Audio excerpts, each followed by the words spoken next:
What's up, guys? My name is Jay with Rising Duelist here. I'm here with Chillfish and the Lord of D over here. We're going to be discussing the 2017 April ban list, okay? So we're going to go ahead and just start off with the actual ban cards. We're going to start off with Vanities, Emptiness, and Kieran. So we're just going to go ahead and start off with Kieran to start off. Yeah.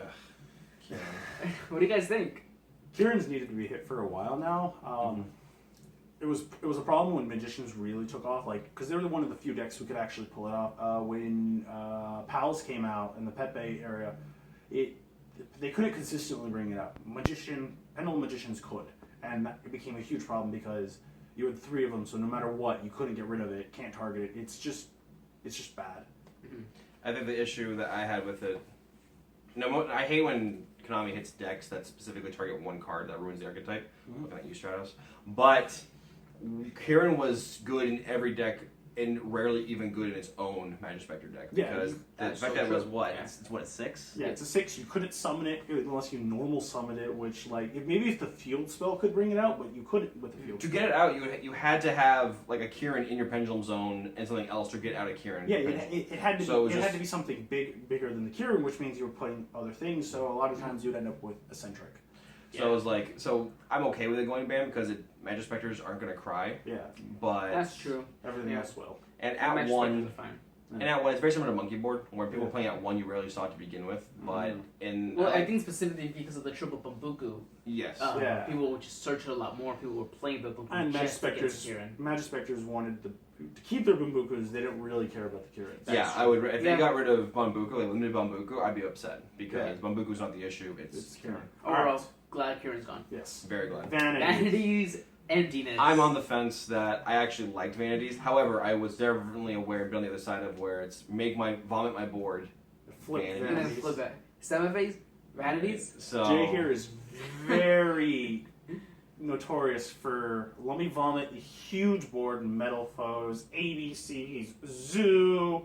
Yeah, I'm trash. And then throw Vanities up. And that was kind of the thing is because if you put a well-timed Vanities, especially in Pendulum type decks, nothing you use goes to the graveyard anyway. Exactly. And because you've established such a strong board, and then there's decks that could negate stuff. They could create Vanity locks if you just had any kind of dark deck. Yeah. Master Key Beetle, you now have a lock. Yeah.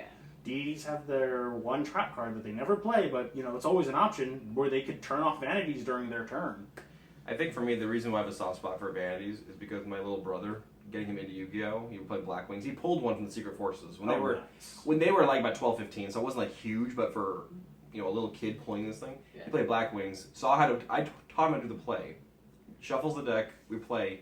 Next turn creates, I think it was Armor Master, Nothing, Joe, the Black Wing Joe, whatever that one is, and then I draw Vanities. And I was like, I hate you because you told me what I told you to do. And it was proud of you, though. So that's why I have a very bittersweet moment. I'm pretty sure the reason why Vanities got hit is because we all wanted to get hit when Kaiser Coliseum got hit. Yeah, because we're like, what's Kaiser Coliseum got hit, but Vanities is still a thing? Vanities is so much worse. Because Kaiser, you had to have a monster on the board. If you didn't have a monster, it didn't do anything. Vanities does something no matter what. You could have nothing on the board. Vanities? I don't know why you would, but you could though, just to have that. Just to interrupt your opponent. Yeah. I'd rather see I'd rather see Kaiser at 3 and Vanity's gone. I'm glad Vanity's is gone, but at the same time, it was one of those cards where you don't remember when really want to Vanities. see it gone. I think it was at the same time you do. Was it the Duelist Alliance format when Vanities all of a sudden became relevant? Yeah. Nobody was playing it, and then all of a sudden, triple Vanities in the short print, not the reprint from the Legendary Collections and anything else. I pulled the Legendary Collection reprint, and I just got rid of it immediately because I was like, all right, I'm going to build half a deck now because I don't care. All right, now on to the limited. And just for the record, guys, we're going to just talk about the cards on the limit list and how it's going to affect the game. We're going to have a bigger, in-depth discussion about the erratas at a different time. There's a lot to cover. Because we could do a 20-minute video on that one by itself. Yeah. All right, now to start it off, We'll start off with Maxi. I'm just going to real quick. Maxi, Rescue Cat, Brio, Brain Control, Future Fusion, and Imperial Order. So out of all of these ones, the one that isn't an errata coming back from the grave is Maxi. Which... There's a lot to discuss on the impact of Maxi. All right. So salty. Who wants the first one for this one? Because Maxi, a lot of things to say. You could do I'll start. All right. Maxi is one of those cards that it's a hand trap. It took a second for it to kick in, but and it wasn't even very long. It was just there, and then people realized how amazing it was because as Yu-Gi-Oh progressed, we went more into this special summoning. So it's both such a defensive and offensive card. At So 3, most people sided the third copy anyway, or they just sided the 3 maxis anyway. But I mean, now, I always played with 2 maxi even before I got semi-limited, just because for like the decks I would play, like Mermails and I needed more room. So 2 was fine with me. that's why I always sided my third, because it was like, if it's a deck that's going off, especially decks that wanted to go first, I wanted to see a maxi early. Oh yeah, and then even like, or it also depends on like the certain kind of decks too. But the fact that versus something like Monarchs, I didn't actually want my maxis in. But I feel like the reason why this card got limited, and I don't agree with this, I'm very anti-limiting of maxi. This follows into the same kind of categories like Book of Moon, Compulse, and Upstart, where Konami probably just sees everyone playing it, so they're trying to create diversity, and yet the extra But just like Upstart, it's just not worth it anymore. No, it's not. But also the fact that the card specifies simply just special summoning. Yes. If it was simply, if they made like a max C or like a max D or something like that, and it was like someone's from the extra deck, then I feel like the card would be fine. But because it does kind of everything, which you never, if you ever see us play against him, if Jay ever sees a max C, it's a personal offense on his family's honor, because he makes sure that you try to either deck out or he just OTKs you. So. It is very possible. He plays a number of different decks, and in every case, he's almost guaranteed to deck you out. And it's not, like, we've been having fun talking, Max C. All of a sudden it's like, I hate you and your family. Now you must die. Dishonor on you, dishonor on your family, dishonor on your cow. His name is Inigo Montoya. Like, I just, Yeah. So you can talk about Max C. I think the reason why Maxi got limited to 1 is, let's say I'm going first and I'm getting ready to go off, and then you activate Max C. Now, usually going second, you gotta work to try to go against that board. But when you're going second and you drop that Max C, 1 or 2 things are going to happen. They're not going to set up a massive board. They're going to set up just a big board, maybe give you 1 or 2 draws, because Max C. Or second, they go off, but they can't, obviously, they can't OTK you, because 1, they can't attack, and 2, they're not going to attack you out. It's your first turn.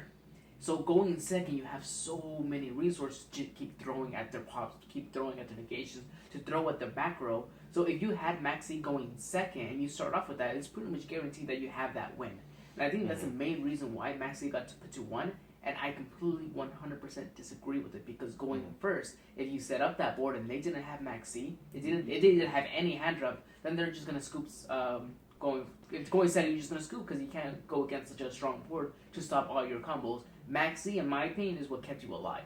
And Maxi also is like, it's a double-edged sword, because you don't have to do anything. You can, if I'm playing as UJ and I activate Maxi, you can stop your play or you can keep going. There's nowhere in the text that makes you, and that's the thing I think is really good about the card, is because it does create that, this isn't just a linear format, I'm going to play these 3 things that's it. I got to think, okay, is it worth it, you know? Yeah, is it worth giving him a single draw, or do I just let him neg? Yeah, do I just let him neg? Because even then, and most people are okay taking the neg on a Max C, for example. Because it stopped the opponent from going off. So I just think that was a much more balanced card. I think it was a much more skillful card. Because you could toss a Max C in the beginning of a turn and go, wait, what? And then you turn around and activate Demise or Pot of Duality, and your opponent just hates themselves because they threw out wasted the Max C. Yeah, so. But what I really think, which it just kind of makes me really extra salty, is we're getting a hand trap that prevents you from adding cards or special summoning from the extra deck. It is literally a hard counter to Max C, right? And it has it's a fire zombie. It has the same stats as Ghost Ogre and all of them. And then the Ash Brain one. Yeah, the new Ash one, and they're just putting Max C to 1. It's just like, why? All right, then Rescue Cat. It'll be good, and like I think Ojamas can use it. Ojamas, X-Sabers. X-Sabers, like the old school, and then maybe Raccoons? Maybe. I mean, we'll see what deck it really benefits. People are going to take it in a lot of these things. Oh, yeah, there's going to be a lot of just like crazy little disclaimer for all the erratic ones, guys, that these, we're talking more again in detail, but I think that these time will tell. Yeah. Brio, we don't have a copy of Brio with us, but Brio, only thing I can think of immediately is, oh, congratulations, Mermails, we did it again. We got Mermails, staying relevant. We got something, Brain Control. That just, I don't know. Yeah, it's just not good. Yeah. All right. Future Fusion, though. Future Fusion. Ooh, this is going to be an interesting one. There are so many different fusion decks that could just take advantages. Big ones, Infernoids, because they have their fusion. Shadalls could see some invoked, just a lot Like, of I mean, going old school Cyber Dragons, Cyber Heroes. Dragons, Heroes. Those we're gonna see a lot of those. Dragoonies? Dragoon. Well, no, because 5-headed dragon. Oh, they could. Oh, Just yeah, dump all the yeah, that's true. I guess, yeah. You could. Correct me if I'm wrong, but the blue eyes, the stones, are those dragons? Yeah, those are dragons. Because you too. could do some fun with that. And yeah, Blue Eyes Ultimate Dragon. I mean, I think that this one's going to be the most. I think of all of them. It's definitely going to be a spicy type and some Yeah, we're going to see this, and I think Imperial Order. Oh, which I have a copy of. oh. These ones we're going to see in every deck. I think Imperial Order is going to survive. I think Imperial Order is going to be the floodgate replacement for Vanities. Yeah. Yeah. Because more and more decks are playing less. Konami, we don't like floodgates. Get rid of Kaiser Coliseum, Vanity's Emptiness. Also, here's Imperial Order. I mean, not worth my exchange, but then in Future Fusion, I think it's going to be the spicy everyone's going to try. Yeah. Yes. And then we can go into the semi-limits because there's not much to talk about. Wisdom Eye, Zodiac Rapier, which I can talk about, and then Intro to Kaiju Slumber. Alright, So I want to talk about Kaiju Slumber real quick because it's really short. Yeah. Alright, Kaiju Slumber. Kaijus are played in just about anything to out everything. Kaiju Slumber is just another board wipe, but it gives monsters, and that's my pet peeve about it, because then it turns around the next turn, you banish it out for another Kaiju. Yeah. I think So it's Dark Hole gives you a monster, and then it searches. I'm surprised it's not at 1. I thought it should have gone to 1 then 2. I mean, if you're going to touch it to 1. I mean, look at Pantheism. Pantheism had all kinds of effects, and it got hit real fast. Yeah. So I think Pantheism was a better card than this. But that's kind of all I want to say about Kaiju Slumber. If you wanted to actually touch it to kind of do something to Kaijus, it should have been... Kaijus itself aren't a deck, it's a tech. It's an egg. Yeah, that's what it is. And I should know I played. Well, let's do Wisdom Eye real quick, because right here we can go on. Wisdom Eye. Hey, Konami. Hey guys, we're kind of, date raping all the pendulums. Here's Wisdom Eye back, Yeah, I mean, but they're coming out with all this new Pendulum Magician stuff, so... We'll see how, I was bad with this one to 1 to begin with. Yeah. Now, Zodiac Rapier. I'm glad to see it to 2. Me too. I'm a Zodiac hater, so yeah. I'm a Zodiac player, and I'm also glad to see it at 2. I'm glad they didn't get neutered the way... OCG. Oh my gosh, just guillotine to Zodiac. Right. I would have loved to see Barrage at 1. I wanted to see Zodiac destroyed. But the reason why I wanted to see it destroyed is because you have Thoroughblade, which gets played at 2 or 1. You have your Bunny Blaster and your Ramran, and then we're going to get the Rooster coming out. And the Gorilla one? No, that's the Xyz. As the main deck monsters that you never see ever get played. Mm-hmm. So by limiting the overbroken ones, we get other cards. We have, if they were beasts, right? If they were just beast monsters, I'd have no problem with this. You don't have ridiculous cards like Invoker spiking to $75. So I'm glad to see this go to 2. I want Barrage to 1 because Barrage is inherently just too much. Yeah, just 1 card special summon from deck. And versus, I'm a hero player, guys, too, and a hero lives, where you pay half your life points. Which, depending on the situation, the game could be decent, but still, it's like... Half your life points versus a popping card. itself. Yeah, yes. That's not a fair cost. Yeah. Even if it's now, if it was any other card, it'd be decent, and that the new main deck monster that's coming out for them would have more play because you can help recycle your plays, and your barrages become a bit more strong, dependent. But no, and then the inherent design of the Xyz, especially this card right here, being able to just flood out. Now, if it was just summon a Zodiac from your hand or graveyard, way different story. You wouldn't be able. Barrage would be fine. This would be a lot different. But it's from the deck too. Yes, but then we have cards like Leica coming out and Hammer Kong and which Konami also seems to have like a vendetta against, especially from the deck, and yet this thing. But yeah, they create these cards. I don't know. I want Dryden to get touched only because Dryden's more viable in other decks. I wanted to see as much. I love the card for its design, but I think Broad Bull should have been hit. Yeah. It is much more splashable, and that's what makes Strident splashable. What I'm thinking here, and time will tell, but we'll do a video about this right here, but I don't think Zodiacs were the best deck. No. Now, that definitely deserves because of that, I'm really interested how they're going to do with Raptier 2. They're going to be it's going to be a very creative way to play the deck, the way Necros kept holding on, the way people just keep, the way BA and Shadal's kept coming back, just getting super creative with the deck. And the very last thing, which was removed from Banlist finally, is Sangan. Sangan.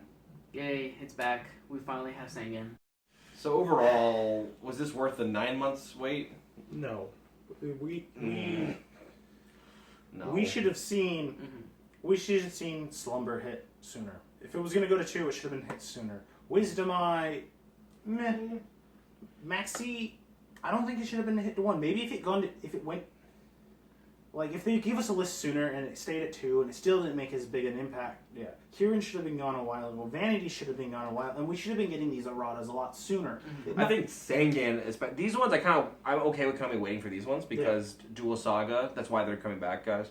Pretty much. Sangan though, the minute they dropped that, which was what, like last year. Yeah. We should have gotten Sangan. I think we even should have gotten Chaos Emperor even Dragon. though it's got the little. Yeah, it's downgrading a lot. We should have gotten these when these erratas happen, like these ones especially, which they don't really care. We'll talk about it in a different video. We should get those immediately. Well, we gotta discuss the Goyo Guardian nonsense. We'll do that in that video. Yeah, too. that's the. But I just feel like for 9 months waiting, I wanted more big on list. the. I wanted more on the list actually. Yes. Even if it was a lot more things being limited or even semi-limited, I wanted more of everything. Just not seeing things change. If they're gonna provide this, like if they're gonna wait this long, we need something that's hugely diversifying. And this just. This was list more. is This not. was a good back when Konami did 6 month list. This was a good 6 month list. Yes. Half a year or even. And I hadn't played it in this time, but the this should quarter have been list. the quarter list, the 3 month list. It would have been great. That way, because it's a small change that changes the way, slightly changes it, and then like we can get the big list after it. Yeah. But What do you think, Jay? yeah, I might be the small minority here, and I think this list is Subscribe good. for racist Yu-Gi-Oh content, guys. I think this list is good. When they announced that the link format was going to be coming on, there was a huge question: was do we need a ban list? And I was thinking, well, yes, we do. But you're getting to the point where, because of every single format, it's not there hasn't been a ban list, just power creeping stuff out. I believe there should have been a ban list back when ABCs and metaphors were the dominant presence. I think there should have been a ban So like list there. November, December. Yeah, Yeah. there should have been something there. And then this time around, April hitting, the stuff here, like, well, I think Kieran should have got hit back then too, but like, Rap Cure to 2, Wisdom Eye, Bring It Back, all of those stuff. But because it's been such a long time, and then Link format. Yeah. A lot of these decks are going to die out anyway. But So I think this ban list was just within these like 4 more months that we got.